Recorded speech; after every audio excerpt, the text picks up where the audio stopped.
Bruno reste en place. Depuis plusieurs semaines, le maître de midi caracole en tête des records dans les 12 coups de midi, présentés chaque jour par Jean-Luc Reichmann.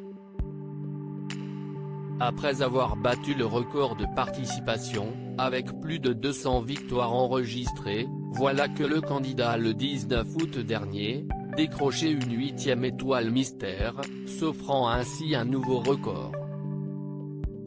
Toutefois, malgré 2 records, il y en a un 3e qu'il ne détient pas encore, celui des gains.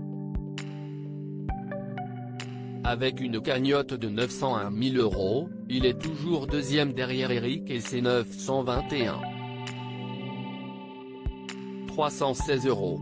Mais au fait, y a-t-il une limite de gains par candidat? La réponse est non.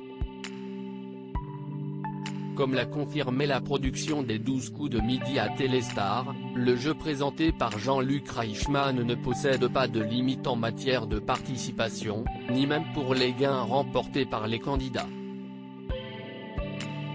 Bruno pourrait donc rester encore quelque temps dans le jeu de TF1, et décrocher ainsi un nouveau record étant que maître de midi.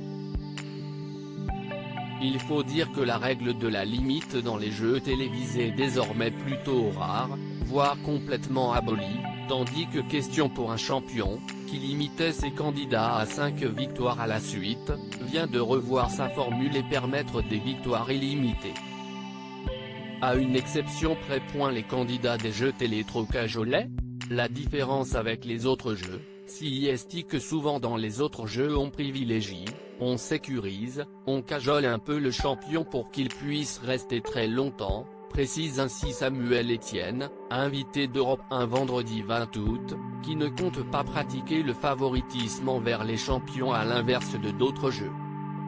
Un petit tacle à peine masqué de la part de l'animateur, qui justifie toutefois cette pratique comme étant une façon pour les jeux télévisés de favoriser les audiences, avec notamment des vainqueurs auxquels le public va s'attacher et vont apprécier de les voir évoluer et enchaîner les victoires.